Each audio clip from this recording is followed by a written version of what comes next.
എനിക്ക് ഇതുവരെ ഉണ്ടായിരുന്ന ബ്രൈഡ്സിൽ ഏറ്റവും സ്വീറ്റസ്റ്റ് ആയിട്ടുള്ള ബ്രൈഡാണ്. അതിന് കാരണം ഞാൻ ലാസ്റ്റ് പറയാം. ഇതാണ് എന്റെ ബ്യൂട്ടിഫുൾ ബ്രൈഡ് റീൽസ. ബ്രൈഡിന്റെ ലൊക്കേഷൻ വടകര മൂരാടായിരുന്നു. ആഫ്റ്റർനൂൺ ആണ് നമ്മൾ വർക്ക് സെറ്റ് ചെയ്തിരുന്നത്. എൽബോ ലെങ്ത്തിൽ വരുന്ന ഫ്ലോറൽ ഡിസൈൻസോട് കൂടിയ മെഹന്തി ആയിരുന്നു റീൽസൊക്കെ ഫ്രണ്ട് സൈഡിൽ ചെയ്തിട്ടുണ്ടായിരുന്നത്. ആൾക്ക് ഉണ്ടായിരുന്ന ഒരേ ഒരു സജഷൻ ഫിയാൻസിന്റെ പേര് കയ്യിൽ എഴുതണമെന്നുള്ളതായിരുന്നു. അത് റിസ്റ്റ് സൈഡിൽ വലുതാക്കിയിട്ട് തന്നെ ചെയ്തു കൊടുത്തു. ഇതാണ് റീൽസയുടെ ക്ലോസ് കസിൻ അൽക്ക.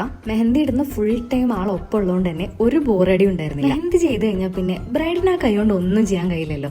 അപ്പോഴാണ് സിബ്ലിങ്സിനും കസിൻസിനും ഒക്കെ പണി വരാം. ഇവിടെ നമ്മുടെ ബ്രൈഡിന്റെ പേഴ്സണൽ അസിസ്റ്റന്റ് ആൽക്കയായിരുന്നു കേട്ടോ. പിന്നെ ഞാൻ ആദ്യം പറഞ്ഞ കാര്യം എന്താണെന്ന് വെച്ചാൽ, ഞാൻ പോകുന്ന സമയത്ത് ആൾക്ക് ഒരു കവർ നിറയെ ചോക്ലേറ്റ്സ് തന്നു. എനിക്ക് ഈ ഒരു എക്സ്പീരിയൻസ് ആദ്യമായിട്ടാണ്. അത് മാത്രമല്ല, മാരേജ് ഓഡിറ്റോറിയത്തിൽ നിന്ന് നടക്കുന്നതുകൊണ്ട് തന്നെ ആളുടെ പെറ്റായിട്ടുള്ള ലേക്കിനെ അങ്ങോട്ട് കൊണ്ടുപോകാൻ പറ്റാതെ വീട്ടിൽ പൂട്ടിടേണ്ടി വരില്ലോ എന്നുള്ള സങ്കടമായിരുന്നു കേട്ടോ ആൾക്ക്. അപ്പൊ നമുക്ക് എന്തായാലും ഫൈനൽ ഔട്ട്പുട്ട് കണ്ടാലോ.